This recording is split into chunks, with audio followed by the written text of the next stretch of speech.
Olá, alunos do curso de Cálculo 2. Voltamos agora com a nossa segunda parte da aula de aplicações de integração em volumes. Nosso primeiro exemplo vai ser encontrar o volume de uma pirâmide que possui uma base quadrada medindo L e cuja altura seja H. Bom, para facilitar a nossa vida, nós vamos posicionar a pirâmide de acordo com o desenho, o primeiro desenho aí. Então, nós vamos colocar o vértice da pirâmide na origem e vamos posicionar o eixo X de modo que ele entre exatamente pelo meio da pirâmide. Ou seja, se nós, esse ponto H aqui, que é a altura da pirâmide, que indica a altura da pirâmide, ele vai sair exatamente no meio da base da pirâmide. Para eu determinar o volume, então, eu preciso encontrar a função área de uma seção transversal qualquer da minha pirâmide. Percebam que, como a minha pirâmide é tal que a base dela é quadrada, toda vez que nós cortamos essa pirâmide por um plano PX perpendicular ao eixo X, esse plano vai cortar a minha pirâmide em um quadrado. Então, a área da minha seção transversal vai ser dada pela área deste quadrado. Então, como a base é quadrada, qualquer plano PX corta a pirâmide em um quadrado. Para eu determinar, então, a função área, basta eu saber qual é o lado desse quadrado. E é o que nós estamos vendo, o que nós vamos calcular agora. Olhando na segunda figura, eu desenhei um corte da pirâmide pelo plano XY, certo? Então, temos o corte, que é este triângulo. Então, a base do triângulo maior é a base da pirâmide, que é L. A altura deste triângulo maior em azul é a altura da pirâmide, que é H. Eu fiz um corte perpendicular ao eixo X, passando pelo ponto X. Então, a altura desse triângulo menor é x. Quando eu digo triângulo menor, eu me refiro a este aqui. Então, a altura deste triângulo é x. E eu preciso determinar a base deste triângulo aqui, que eu vou chamar de S. Esses dois triângulos, esse todo em azul maior e esse menor aqui, eles são semelhantes. Então, eu posso usar a semelhança de triângulo para determinar qual é a base do meu triângulo menor. Então, por semelhança de triângulo,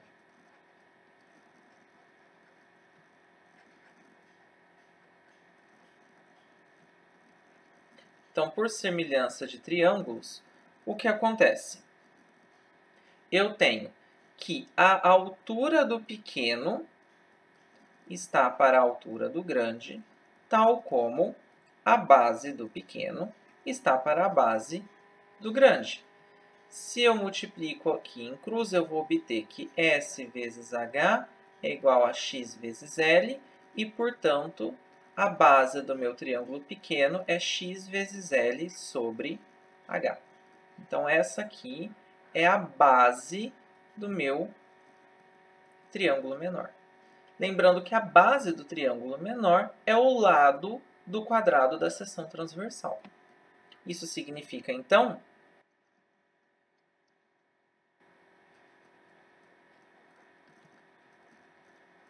que a área da seção transversal,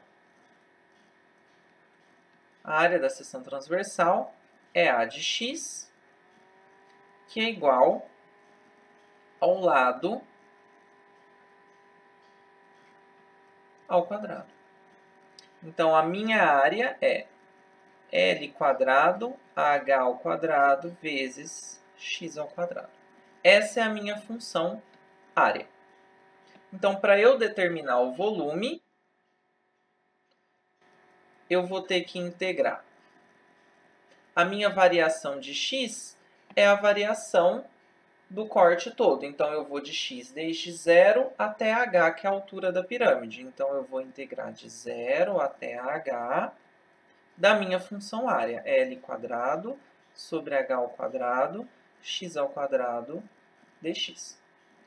Eu posso jogar L quadrado, H ao quadrado para fora aqui, porque elas são constantes, não dependem de x. Então, eu fico com integral de 0 até h de x ao quadrado dx. Essa integral é bem facinha de calcular. L quadrado, H ao quadrado. A primitiva de x ao quadrado é x ao cubo sobre 3, de 0 até h. Então, vou aplicar primeiro em h, então vai ficar L quadrado, H ao quadrado, sobre h ao cubo sobre 3, menos 0 ao cubo sobre 3. Então, isso é 0, não vai fazer diferença nenhuma. Então, o meu volume é L quadrado, H ao quadrado, vezes H ao cubo sobre 3. Posso simplificar aqui e aqui. Então, o meu volume é L quadrado vezes a altura sobre 3. Então, esse aqui é o volume da minha pirâmide de altura h e base quadrada igual a L. Então, esse foi o último exemplo do primeiro método de cálculo de volumes. O que acontece é que existem alguns volumes, os volumes de alguns sólidos, que são bastante difíceis de calcular usando esse método que nós usamos, através da função, integrando a função área. Para esses que são mais difíceis, nós usamos o que a gente chama de volumes por cascas cilíndricas. O que a gente vai fazer agora é decompor o nosso sólido em cilindros e aproximar o volume dele pelo volume desses cilindros. De que maneira? Vamos ver primeiro um exemplo em que isso não funciona, que o método anterior não funciona tão bem. Então, vamos supor que eu quero calcular o volume do sólido que eu obtenho quando eu rotaciono esse gráfico aí, y igual a 2x² menos x ao cubo, em torno do eixo y, certo? Então, vai ficar como se fosse um bolo que deu errado, né? Um afundado no meio, assim. Se eu fosse calcular pelo método anterior, eu teria que fazer uma seção que seja transversal ao meu eixo de rotação. Então, eu teria que cortar aí por um plano perpendicular ao eixo y, certo? E determinar a função área dessa seção para depois fazer a rotação. Bom, a seção vai ser um anel, uma arruela, né? Porque eu estou rodando em torno do eixo y, a seção vai ser uma arruela. Só que, para eu determinar qual vai ser os raios dessa arruela, eu precisaria encontrar esse XL e esse XR aí. O problema é que, para eu encontrar esses valores, eu teria que resolver essa equação y igual a 2x² menos x ao cubo em x. Eu teria que encontrar esses valores de x para um y qualquer. E resolver essa equação menos x ao cubo mais 2x² menos y igual a 0 em x não é fácil, porque nós temos que resolver uma equação de grau 3, que é bem difícil de ser resolvida. Então, esse método, utilizando a função área, não é um método bom para esse exemplo. O método das cascas cilíndricas vai facilitar o nosso trabalho. Vamos ver como. Então, vamos considerar o sólido que seja obtido pela rotação em torno do eixo y da região limitada pela função y igual a f de x. Eu considerei f de x maior que 0 aí para estar o gráfico acima do eixo. Com x entre a e b e para cima do eixo x. Então, eu tenho nessa primeira figura aí essa região em azul. Eu vou rodar essa região em torno do eixo y e eu vou obter esse sólido aí do segundo desenho. A pergunta é, como que eu calculo o volume deste sólido? Muito bem, vamos ver. É o seguinte, nós vamos quebrar esse sólido em cilindrinhos, como está nessa segunda figura aí.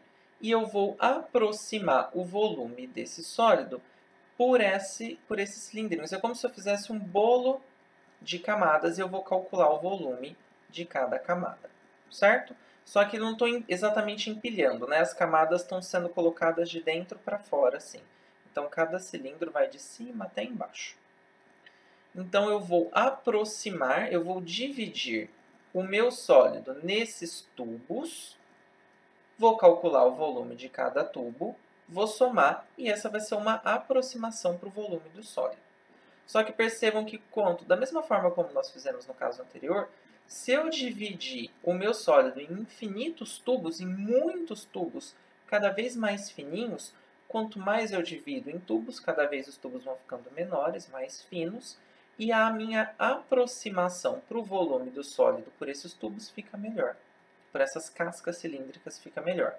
E aí, quando eu faço o meu número de cascas cilíndricas, o número dos meus tubos ir para infinito, eu faço essa aproximação ficar muito, muito, muito boa, de modo que ela seja, de fato, o volume do meu sólido.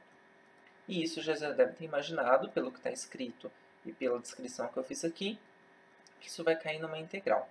Então, primeiro vamos ver como a gente calcula o volume de uma casca cilíndrica qualquer. Então, eu vou dividir o meu intervalo AB em pedacinhos, e aí eu vou considerar o pedacinho que vai de xi menos 1, de xi menos 1 até xi, como está no primeiro desenho aí em cima. E eu vou considerar como xi barra o ponto médio entre xi e xi menos 1. Então, a medida de xi é exatamente xi barra é xi menos xi menos 1 sobre 2. Certo? E eu vou considerar o meu tubo de altura f de xi barra. Essa vai ser a altura do meu tubo. Essa vai ser a altura do tubo. Eu estou considerando aqui xi barra, eu vou considerar o tubo dessa altura. Daqui do eixo x até o gráfico. Então, vai ser f de x... Na verdade, a altura seria f de x e barra menos 0, mas isso é f de x e barra, certo? Então, esse aqui é o ponto médio do tubo, esse aqui é a altura do tubo. Se eu for calcular o volume do tubo, desse tubo, lembrando que ele é oco no meio, ele vai ser o volume do cilindro cheio de fora menos o volume cheio de dentro, porque aí eu fico só com a casca cilíndrica, por isso o nome do método. Então, eu vou calcular o volume do cilindro cheio grande, tiro o volume do cilindro cheio pequeno e eu fico só com essa casca cilíndrica. Então, esse volume é o volume do cilindro maior, que é o VI, certo? Que vai até XI aqui, que tem raio XI, menos o volume do cilindro de dentro, que é o V, que eu vou chamar de VI a menos 1. O volume do cilindro é a área da base vezes a altura. A altura é a mesma do cilindro, né? Tanto do grande quanto do mais gordinho quanto do mais magrinho. A altura é a mesma, o que muda é o raio. O raio do de fora é xi, o raio do de dentro é xi menos 1. Então, a área da base vai ser, como é um círculo, né? A área da base é π vezes o raio quadrado. Então, vai ser π, o raio é xi ao quadrado, então essa área da base, vezes a altura, que é f de xi barra. Certo? O volume do cilindro de dentro também é a área da base, só que aqui o raio é xi menos 1 ao quadrado, f de xi barra. Certo? Eu posso colocar π e f de xi barra em evidência, porque eu tenho nos dois. Então, vai ficar π, eu vou ficar com xi ao quadrado menos xi a menos 1 ao quadrado vezes f de xi barra. Eu tenho uma diferença de quadrados aqui, posso quebrar no produto da soma pela diferença. Gente, aqui eu fiz um erro, né? Não é menos, aqui é mais. Cuidado. Gente, tem um erro aqui. Aqui não é menos, é mais. Cuidado. Certo? Aqui xi menos 1 vezes xi menos xi, o produto da soma pela diferença, vezes f de xi barra, certo? Muito bem. Eu vou multiplicar e dividir por 2 isso. Se eu vou multiplicar e dividir por 2, eu não estou fazendo nada. Então, eu vou ficar com 2π. Multipliquei por 2. Agora, eu vou dividir por 2 aqui. Então, eu não fiz nada. Multipliquei e dividi por 2. Certo? Não faz diferença nenhuma. Então, isso aqui vai ficar 2π. Isso aqui é o meu ponto médio, xi barra. Xi menos 1 é a variação do x. Eu vou chamar isso de ΔX. Então, isso ficou f de xi barra vezes ΔX. Então, esse é o volume de cada um das minhas cascas cilíndricas, que é o que está aqui no slide. Então, como eu vou dividir o meu sólido em n cascas cilíndricas, o volume do meu sólido é aproximadamente a soma dessas cascas cilíndricas, do volume dessas cascas cilíndricas. Quando eu faço o meu número de cascas cilíndricas ir para infinito, eu vou conseguir calcular o meu volume, e no limite dessa soma aqui, isso aqui é justamente essa integral, por definição de integral mesmo definida. Então, o resumo da ópera é: o volume do meu sólido é dado pela integral aqui, então, como eu estou indo de A até B, de 2π vezes x, vezes f de x. Por que f de x? Porque f de x é a altura da minha casca cilíndrica, certo? Então, é sempre a altura, é 2π vezes x, vezes a altura da minha casca cilíndrica. Então, vamos ver exemplos. O primeiro caso é justamente aquele que nós vimos. Eu quero encontrar o volume do sólido obtido pela rotação em torno do eixo y da região limitada por essa curva aí, 2x² menos x ao cubo, e y igual a zero, que é o eixo x. Então, eu vou pegar essa curva aí, vou rodar ela em torno do eixo y e eu quero encontrar o volume. A primeira coisa que eu preciso encontrar aí é onde essa curva intercepta o eixo x, para ver qual que vai ser o meu intervalo AB de integração. Então, eu preciso descobrir quando que a curva intercepta o eixo x, então eu preciso descobrir quando y é igual a 2x² menos x ao cubo. Onde intercepta o eixo x é onde y é igual a zero. Então, quando isso aqui acontece, eu posso colocar x ao quadrado em evidência aqui, vai ficar 2 menos x igual a zero. Então, como eu tenho um produto que é igual a zero, ou x² é igual a zero, que faz cx igual a zero, ou 2 menos x é igual a zero, e, portanto, x é igual a 2. Então, os pontos em que a minha curva intercepta o eixo x é com x é igual a zero e x é igual a 2, ou seja, na origem e com x é igual a 2, como está aí no desenho. Tudo bem? Ok. Então, agora, eu preciso determinar, então, a minha casca cilíndrica, como está aí no desenho, para um ponto x qualquer, a altura da minha casca cilíndrica é daqui até aqui. Mas esse ponto aqui é um ponto do gráfico, então é um ponto em que y vale 2x2 menos x3. Então, essa é a altura da minha casca cilíndrica aqui, quando eu pego uma casca cilíndrica qualquer de ponto médio x aqui.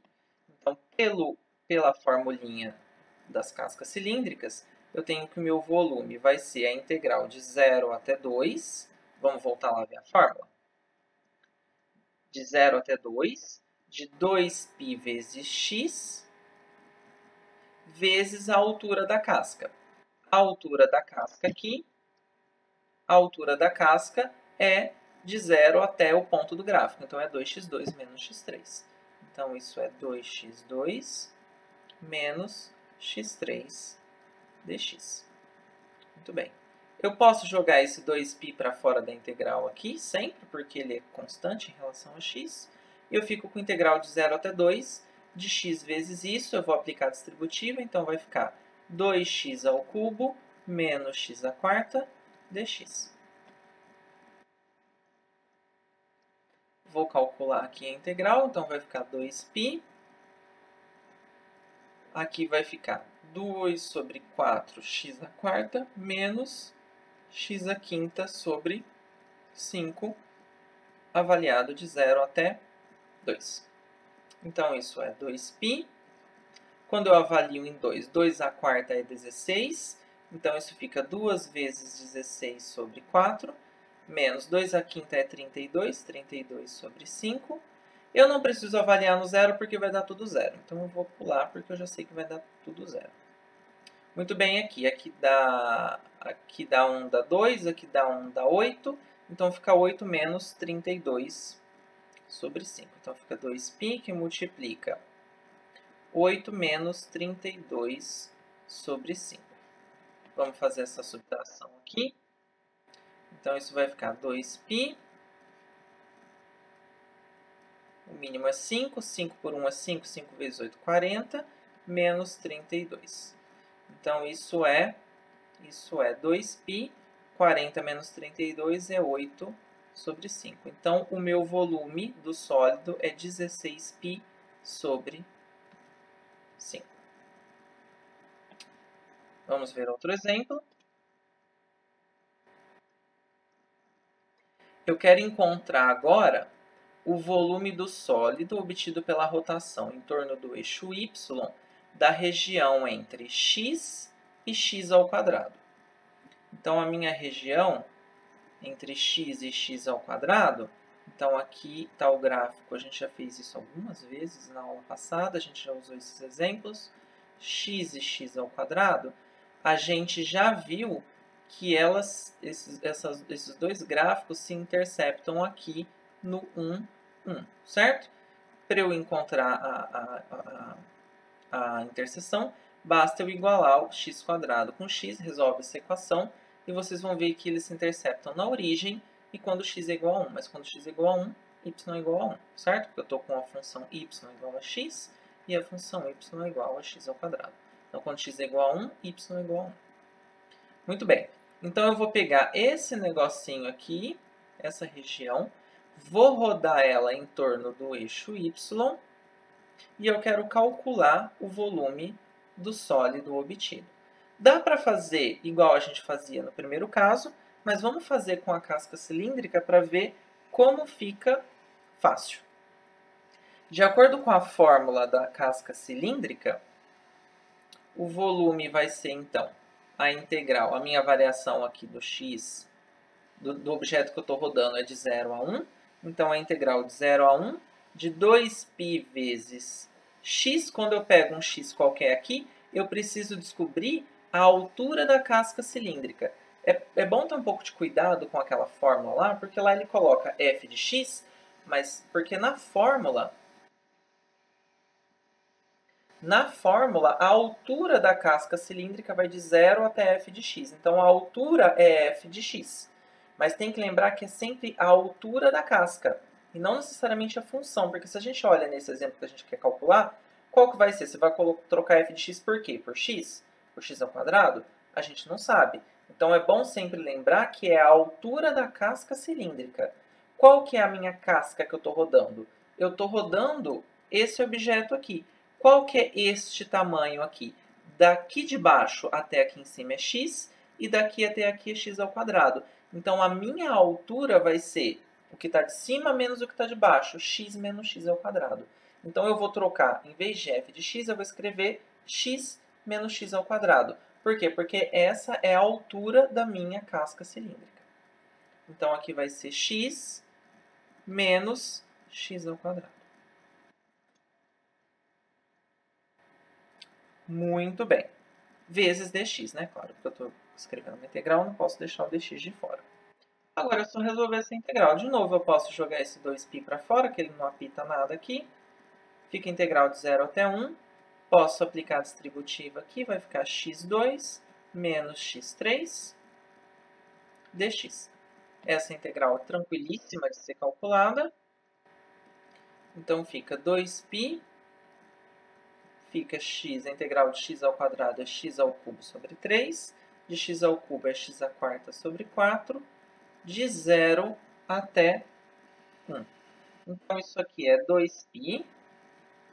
De novo, eu tenho que só substituir no 1, porque a hora que eu substituir no 0 vai zerar todo mundo. Vai ficar 1/3 menos 1/4. Então, isso é 2π.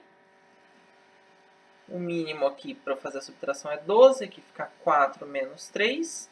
Então, isso aqui é 2π vezes 1 sobre 12. Então, o meu volume é, simplificando, π sobre 6. Então, o volume do sólido que eu obtenho ao rodar essa região em torno do eixo y é π sobre 6. Por hoje é só e até a próxima aula.